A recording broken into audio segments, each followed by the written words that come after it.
I love this game. I love it so much because of everything it does right. How could Insomniac top this game with a sequel? Oh, they did?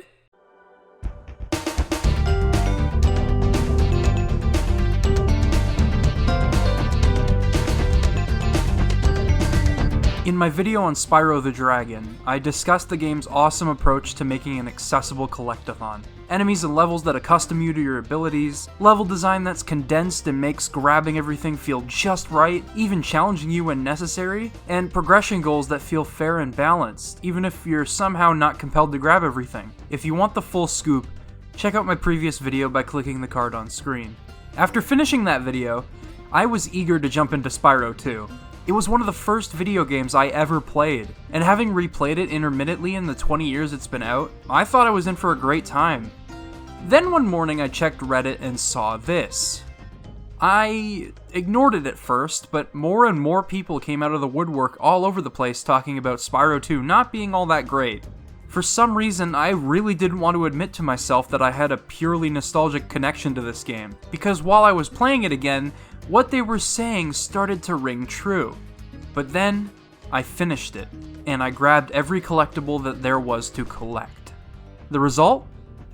Well, I still like the game, but I understand. There is a lot wrong with Spyro 2. A lot of its decisions would leave a negative impact on the series. With that said, Insomniac knows how to make a video game. To this day, I have never played a game from them that is an outright miserable experience. My least favorite game in their repertoire is Resistance 2, but it's still a perfectly functional shooter. And the multiplayer was phenomenal, so I couldn't really stay bummed out about the game. Spyro 2 may be the worst of the original trilogy, but it's a more complicated situation than it may seem. And today, we'll be addressing everything that went right and wrong with it.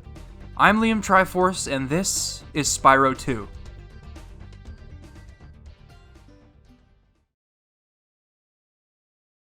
Alright, so we're going to use the tutorial as our hub for this video, because unfortunately, nearly all of this game's problems are foreshadowed within this first level. Thankfully, the core of Spyro the Dragon is still intact. The gem collecting and particularly campy and adventurous level design and the charge or flame mentality when dealing with enemies and obstacles were both staples of the original game's genius design. In fact, that's the one thing that's been kept consistent in the sequel. Spyro 2 mostly creates levels that keep the act of collecting thousands of gems fresh.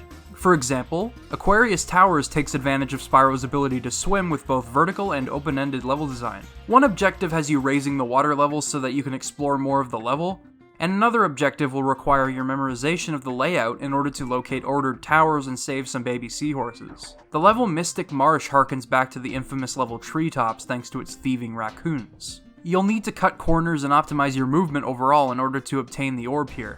Unfortunately, the egg thieves are not present in this game, which is a shame because of how they encouraged improvement in level knowledge. But in a general sense, collecting gems in Spyro 2 is a blast. Much like the first game, the levels are about memorization and pathfinding. Despite being a sandbox collectathon, the game manages to avoid overwhelming the player with its gem placement and level layout. There's actually a mechanic in the game that beautifully incentivizes memorizing levels. It's a gem bottle that'll warp around the level each time you hit it. You need to recall where the game is telling you to go, and after finding each location, it'll reward you with a wealth of gems. Also returning are flight levels, and they once again go for the Tony Hawk philosophy of collecting everything under a time limit, improving your run each time. They differentiate the layout of these levels a lot more in Spyro 2, and thus result in a welcome and fun deviation from the standard gameplay. Gems are tied to progression like the first game, although they're utilized a bit differently. Resident Scumlord Moneybags will be ready to charge you for building bridges, lowering walls, and even unlocking Spyro's abilities. It feels like a checkup the game is doing just to make sure you haven't been slacking on gems. But it's also rewarding because it's instant gratification, and you can pay Moneybags whenever you like. So if you're focusing on other levels and progressing through the game and you want to grab a few more gems, perhaps spending money to make money might be a good option. Now, here's where shit hits the fan. If you recall, what I felt made Spyro the Dragon an incredible 3D platformer was its focus on collecting everything. Not only was it designed with this mentality in mind, but several enemy and level concepts would push you to improve, e.g., egg thieves, treetops. It was great for both completionists and casual players wanting to seek some extra challenge out. On the contrary, Spyro 2 is designed almost exclusively for people that just want to collect the bare minimum. You may have caught an inkling of that philosophy with Moneybags' frequent checkups, but it really does plague the game. Let's snap back to the first level. Not long after you begin playing, you'll discover one of this game's primary collectibles, orbs. You'll need to collect 40 of the game's 64 orbs in order to gain access to the final boss with Ripto. You'll obtain them by completing mini objectives within levels, and at first glance, this injects a fair amount of variety into a game that was once about simply collecting everything in a level and nothing more. A few of these orbs are legitimately fun and challenging to earn. I've already discussed how Mystic Marsh's raccoons force you to improve, but let's take a look at some more examples. In the same level, you'll need to initiate a giant trading quest throughout the level. Think Link's Awakening. You'll need to assess your surroundings and deduct just how each item you receive will respond to certain scenarios you spot in a level. In Zephyr, you'll need to grow platforms using a bunch of seeds in tandem, and using the platforms you grow, you can collect more seeds. In Colossus, you'll need to thoroughly search the level to find each statue that's been corrupted. All three of these orbs require knowledge of the level's layout and a cheeky bit of problem solving. Some orbs may test your reflexes, like when you're competing with Hunter to catch crystals that pop out of fissures, or collecting every token on a hazard-filled minecart track. In conjunction with how orbs work in levels, the reward you get for killing enemies has changed to suit them. Instead of getting gems, you'll get a little ball of energy, and after killing a certain number of enemies specific to each level, you'll unlock a gate that contains a power-up. Most of the time, these are all about getting certain orbs and reaching parts of levels you couldn't previously. It's a change that encourages seeking out enemies and allows you to nab more orbs in a level. I don't even mind the flight-based orbs in the flying levels, as they can get intense in their own right. Sometimes they're about something as simple as flying through rings, but other times it's about catching things quickly before they hit the water. Considering all this, it seems like orbs were a smart inclusion. They encourage even casual players to seek out more in a level. Unfortunately though, orbs like these are the exception, not the rule. I can't justify the inclusion of most of these orbs no matter how you decide to play, and there's a good chance you'll run into a number of bad orbs considering you need to grab almost 2/3 of them to beat the game. And you might be thinking, oh, they can't possibly oversaturate the game. Well, if you don't believe me, let's run through the bad ones. Waiting for the right colored fish to show up so that you can feed a statue. Knocking turtles into the water repeatedly until the game decides you're done. Escorting a snow lion cub by performing menial tasks. Chasing purple dudes back and forth 8 times while powering a machine. Herding elephants across Zephyr. Twice. Playing an extremely restrictive game of hockey. Twice. Any orb that requires a head bash because they'll basically give you the orb after using it. Slowly maneuvering across Glimmer to shoot rocks at enemies. Literally catching monkeys in a barrel as Hunter slowly walks over to each tree. Chasing a guy on a flying carpet 3 times over, with each chase being longer than the last. Yes, both of those were in the same level. Scorch is probably the worst level in the game because of this. It's flat and boring, the gems aren't a challenge to collect, and the orbs are pitiful time wasters. Speaking of which, I'll stop wasting your time. I'm obviously not going to list every mundane orb in this game, but you see what I'm getting at, don't you? There's a lot of them. In an effort to create variety, most of these orbs ended up feeling ham-fisted and baby-brained. And it's funny. You're not actually aware of how many you'll need to beat the game until the final homeworld. Until then, another progression goal needs to be met instead. Let's rewind back to the very first level once again. You've rushed through to the end, and you've acquired your very first talisman. These things are your primary objective, and you'll need all of them in the first 2 homeworlds in order to beat the game. A level's primary objective is laid out to you clear as day as soon as you enter. Sometimes you'll need to escort some characters to the end of a level, sometimes you'll need to save a group of them in order to move on to a new section, and other times you can just trek to the end of the level, grab the talisman, and leave. I'm sure you can guess what I think of these talismans already. While using primary objectives to introduce the player to a level in chunks can be a good thing, this isn't the case most of the time. Not only do they partially restrict freedom of exploration in a level until you've completed them, but they're also just uninteresting. Anyone with half a brain could figure out that you need to hit a few buttons and climb a tower, or have turtles sit on a switch so that you can continue a brutally mundane escort mission. Even primary objectives that do allow for freedom of exploration don't try to challenge you in the slightest, as these collectibles are usually easy to obtain. And it pains me to think that not only have they taken a step back from the first game's completionism-based structure, but they've also insulted a casual player's intelligence by making primary level objectives basic and stupid. If they've chosen not to focus on encouraging 100% this time around, they could at least make obtaining these talismans somewhat of a challenge. Linear 3D platformers that existed at the time, like Sonic Adventure or Crash Bandicoot, both still managed to excel in creating an engaging experience for players, accomplishing the bare minimum through level design and the testing of the player's own abilities. I don't feel like I'm being tested when gathering talismans in Spyro 2. Because levels are designed for exploration, if all I'm required to do is walk to the end of the level, or escort baby turtles, or hit a couple of buttons, I'm not going to want to continue. Thankfully, the bare minimum in Spyro 2 is balanced out by its orbs and gem collecting, but at least one of those two progression goals is pretty shaky in its own right. If talismans are a footnote in 100% completion, surely the game is still fun for a completionist, orbs aside, right? Let's head back to the very first level one last time. You notice a ladder to your right as you enter the first cave. You can't climb it because apparently Spyro can't ladder. At least, not until you unlock the second homeworld and buy it for moneybags. This means you have to head back to Glimmer and climb up the ladder so you can finish off the gems and orbs in the level. Yeah, so while talismans insult a casual player's drive to finish the game, scenarios like these are an insult to a completionist drive to 100% each level in one fell swoop, even though the first game allowed you to do so. But here, because some levels will remain incomplete no matter what, you'll be forced to clear the main talisman objective first and come back when you have the ability you need in the next homeworld. The only justification I can think of is exciting a casual player when they need more orbs and they see a new opening in an old level. This makes sense, but when going for 100%, this will inevitably result in frustration, and here's why. Because you need to come back to a level later, this means completing either part or all of a level's primary objective again. Yes, you'll need to escort the baby turtles all the way to the end of Sunny Beach in order to gain access to the ladder that you can finally climb. You'll need to escort an elephant to the end of Shady Oasis twice just so you can use your fucking head bash to finish off the level. It's a more common occurrence in the game than you might think.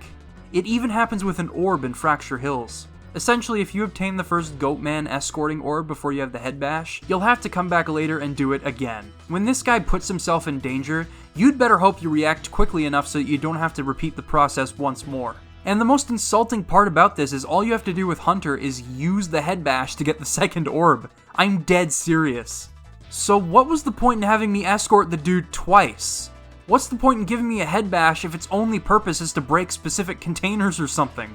It's such a waste. And that's the problem. I feel like I'm wasting my time in most areas of Spyro 2. It's such a step backwards from the original, which was challenging no matter how you decided to play. Is there anything else that's redeemable about Spyro 2? Well, yes. In fact, Spyro 2 contains some of my favorite levels in any 3D platformer, period. Okay, for real this time, let's cut back to the first level for the last time. You've done everything you can, and it's time to return home. Hub worlds in Spyro the Dragon were just like any other level. Enemies to kill, gems to find, dragons to recover, etc. But they could also lead you to other levels within. So if you decided to enter portals as you discovered them, you could complete the hub world in chunks. Kind of like what the Talismans tried to do in some areas, but way less restrictive. Hub worlds in Spyro 2 may not feature any enemies, but they are special for two reasons in particular. The first being their design. Honestly, these hub worlds showcase what Spyro 2 could have been like. With the exception of the tutorial with Hunter, orbs in the hub worlds are found via knowledge of the level layout and sheer ingenuity of the player. For example, Autumn Plains hides routes to its orbs through breakable walls denoted by subtle weaknesses in them. A waterfall in Winter Tundra that seems out of place actually leads to a secret orb. A clever glide when one door is shut and the other is open will reward you with an orb too. Unfortunately, not many orbs can be found in the hub worlds, but these instances are enough to convince me that orbs should have been handled like this. Not only are they tricky to unearth, but they're also far more rewarding than performing a shit-brained escort mission or something. The second reason I love these hub worlds is their atmosphere. Stuart Copeland returned to compose the soundtrack for Spyro 2, and while his knowledge of what percussion adds to a song and his usage of guitar melodies, both acoustic and electric, are both in full swing once again, what I was not expecting from him were some of the most enveloping atmospheric pieces I've ever heard. Summer Forest immediately hit me hard with its layered synths that simulate the warmth of the sun on my face.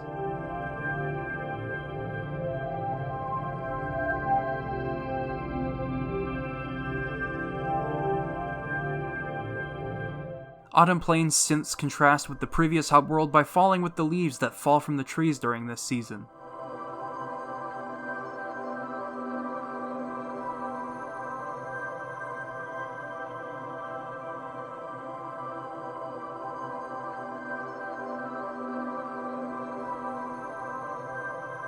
Finally, the winter tundra uses wind chimes to simulate the cold winds of the season striking you as you explore. It uses a softer, less lively synth track to reflect the level's look and feel of the season, resulting in a calming track that I've listened to when falling asleep since childhood.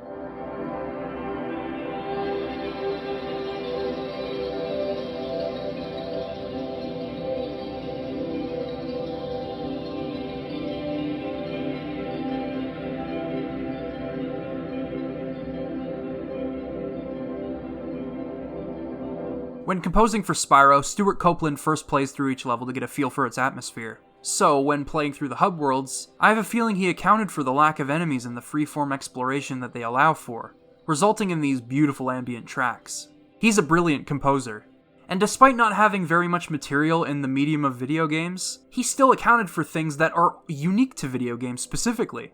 If you decide to play with the Reignited soundtrack on in the collection of remasters, you'll hear new percussion bits implemented by Toys for Bob's in-house composer Stefan Vankov.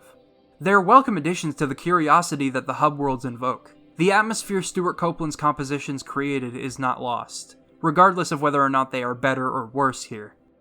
Speaking of the Reignited trilogy, I have a story to tell.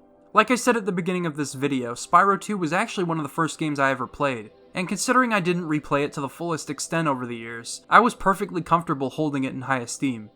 As you've seen, that fell apart recently, but my nostalgic attachment to the game remained. I had a distinct memory from when I was a tiny child. I had just beaten Crush and landed in the Autumn Plains.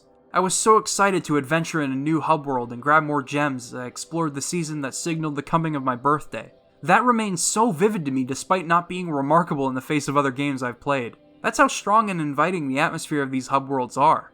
I remember that pool, that wide open field, the secrets within the castle, all of that. Anyway, fast forward about 16 years and the Reignited trilogy had just come out. I'm in awe of how beautiful this childhood game looks, it brings me great joy, blah blah blah. You've all heard this before. As I beat Crush, though, I'm suddenly reminded of how familiar this felt. I recalled that memory from when I was about 3 years old. I suddenly think to myself, oh god, here come the waterworks, because when Autumn Plains loaded in, I bawled my eyes out. It was so beautiful. It looked like what I thought the original game looked like when I was 3. It was all so vivid and colorful with beautiful lighting and detail in every area, and I was about to relive the memories I created in this faithfully remastered hub world. When a remaster or remake can do that while retaining the original's look and feel, I believe it's done its job. I want to remind you that, regardless of what I've said in this video, I still love Spyro 2. If this was the game to introduce you to the series, you most likely wouldn't see much wrong with it. If you play collectathons casually, then you'll find a lot to like about this game. You know, when the game decides not to insult your intelligence. But as a sequel to something I adore the design of so much, I'm pretty disappointed. Spyro 2 tries to dumb down its formula for so-called accessibility, but instead creates a confused mess of ideas and mechanics that don't gel with any playstyle. It attempts to create variety with orbs, but instead invokes mundanity. Even the happy-go-lucky gem collecting can't save this game from ideas that unfortunately drag it down. Its attempts at variety would unfortunately plague sequels from here on out, even when Spyro Year of the Dragon picked up the slack. But with that said, I'm okay with liking this game. It's not refined, but it's still an enjoyable experience. And even if I were to have a purely nostalgic attachment that kept me coming back, I think that's fine too. My personal anecdote was only meant to give you context for why I enjoyed revisiting Spyro 2. I wouldn't let it get in the way of a seriously positive or negative analysis. However, not every discussion about video games needs to be purely analytical. This may come off as an analytical channel, but when I talk with my friends about games, I'm okay with letting things get purely subjective. Like, oh, I played this game when I was 10 and had the flu, and I loved it. That kind of shit. If it made you happy, what does it matter? If it disappointed you because of the circumstances you were in, then that sucks, I'm sorry. Oftentimes I find people are too caught up in thinking about the right things to say about a movie they've seen, or a game they've played, because it'll justify their liking or disliking of it. There's no reason for that. Everyone's different, and if you got a personal story to share about a game you like, people that respect you will be willing to hear you out. I think that's the heart of this video. Although I can critically view Spyro 2 as a huge disappointment in design, I can also put that aside and play it like I would any other video game. Nostalgia may be a powerful drug, but don't let go of those memories you've created. I may not like Sonic Adventure 2 that much anymore, but I still have fond memories of raising my Chow to compete with the Chow on my friend's memory card. I may have talked about how Tak 2 was a technical failure at one point on this channel, but it's still one of the best experiences I had growing up with a GameCube. Sure, I don't feel that way now about the game, but why should I feel insecure about these things? They're separate from a critical breakdown. In an effort to get objective about art, not that you can even do so, sometimes people forget what makes art a powerful way to express emotion, or how it can impact our lives. It's something I was reminded of from the beginning when I decided to replay Spyro 2, and I don't want anyone to lose track of that. I've been Liam Triforce, and I'd like to thank you for watching.